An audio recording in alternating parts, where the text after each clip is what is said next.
I would like to thank the Foundation for this award. It is an honor and a privilege to be a part of your commencement ceremonies today. My journey that brought me before you today most certainly would never have happened, nor would I have been dedicated if it would not have been for such dedicated individuals here at Wayne State College, who taught and mentored me at a crucial time during my life's journey. I want to share with you two themes that have been formative in my life, for which I think will be a benefit for each of you as you start an important next chapter in your lives. The first theme deals with courage. Early in my student career at Wayne State College, I received a grade of a C in a couple of my classes. At the time, a faculty member had advised me to give up on my dream of becoming a physician. If it had not been for the wise and timely advice for the late Dr. Russell Rasmussen, I might have actually given up on my dream. But as a result of his advice, I pressed on.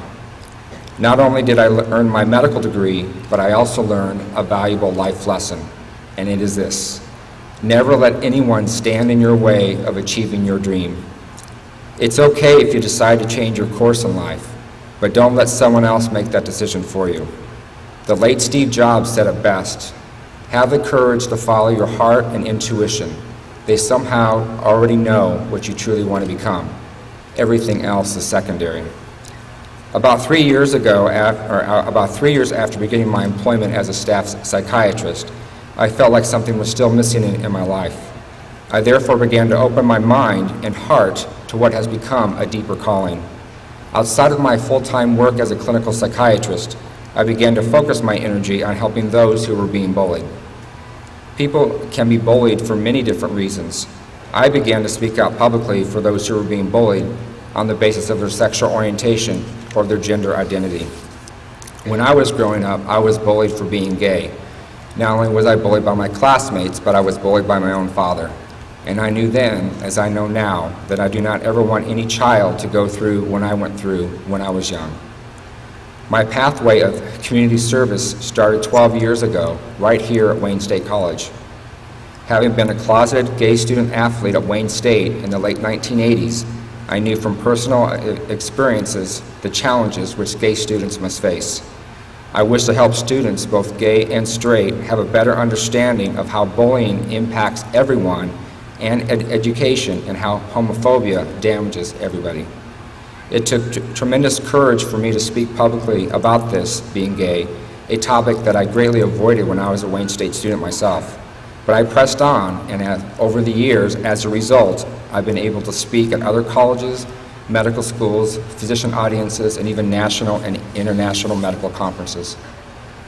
In 2011, I met a young videographer named Twan Lamb, who traveled back to Wayne with me to do a short video on my community service. His video catapulted me into the world of social media. Within an hour after the video was released, I received the following email from a 17-year-old male who wrote, "Good evening. I am a gay young male. I have not been at any of your conferences, but I did see your video on YouTube and would like to personally thank you. I wish someone like you came and told me that being gay is a lot sooner than I found out. I told my mother that I was gay at age 15, and I have been living alone ever since, working full-time, all because I was gay. Something so small can really change the way that people view you. So thank you very much for helping and for educating others on the problem of gay hate. I really do appreciate it." Just a short time later, I received the following message on my Twitter account from a young 8th grade female. She wrote, "Because of you, I'm no longer afraid to show my inner self anymore. Half the 8th grade knows that I have a girlfriend. Thank you." Although volunteerism does not bring material wealth, it is comments like these that are priceless. My community service has brought me more wealth than money ever will. One of the main points I try to make through my presentations is this: if you find yourself being singled out, picked on, or bullied for whatever reason, please know that you are not alone and that you are loved. You are loved fully and unconditionally, just the way you are. It is my deep belief that we are here to help those who are not yet able to help themselves, to give a voice to those who are not able to speak for themselves, and to help those who are bullied, to let them know that it does and will get better. Every day is another opportunity for each of us to save or alter a life through compassion, mentoring, and education. The second theme I want to share with you today is about passion. Over the course of this year, I've had an interesting journey that would not have happened had I not had a deep passion for my community service. At a February conference, I had the pleasure of introducing myself to Gautam Raghavan, who works in the Office of Public Engagement at the White House.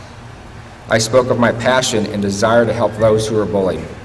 I didn't think anything more would come of our brief conversation, but 2 months later, I received an invitation to attend the White House screening of the documentary Bullied. During this event, I had the honor of meeting the Secretary of Education, Arne Duncan, and briefly shared with him my desire to be of help. I had little expectation that the Secretary would remember our brief discussion, but 3 months later, I was invited to participate in the Federal Partners Anti-Bullying Conference in Washington, D.C. Several amazing opportunities presented themselves to me at this meeting.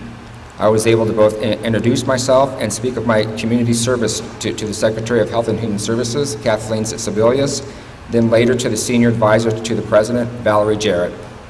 After the conference, Secretary Duncan and I had a chance to speak again, and we talked about our shared passion of ending bullying in our schools.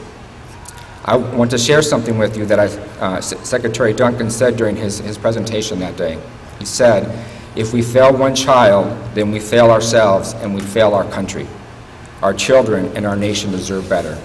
And he was right. I strongly believe that a person following their passion is visible to others and opens the opportunities that otherwise would never have been available. I firmly believe that all of us are ordinary people who have the ability to give back in extraordinary ways. We each have been blessed with a unique gift or experience that can be used to help others. I do what I do because it's the right thing to do. We each have the ability to affect the world in our own special way. I plan to continue my community service, to run with my baton, if you will, to wherever new opportunities present themselves. However, I also want to symbolically hand off a baton to each of you so that you may carry it beyond what I have done to make this world a better and safer place for everyone. Nelson Mandela once said, "Education is the most powerful weapon you can use to change the world." I wholeheartedly agree. And I could not be more proud to say that my higher education began at Wayne State College. I wish I could promise each of you a smooth journey through life, but I cannot. As you journey through life, you will run through obstacles, obstructionists, and naysayers. Some will try to take away your job or your title, but they can never take away your education, your courage, your passion, or your conviction. Those are yours to keep forever. But remember, what you do with them now is up to you. To quote Margaret Thatcher, "Watch your thoughts, for they become words. Watch your words, for they become actions. Watch your actions, for they become your character. And watch your character, for it becomes your destiny. What we think, we become." In closing, my destiny is being written, but yours is just beginning. So I ask you now, what is your destiny going to be? This is your life, and all that matters is that you are true to yourself. So be brave, be courageous, and no matter what, follow your heart and follow your passion. You can go anywhere from here. Where you go is up to you. Congratulations and thank you.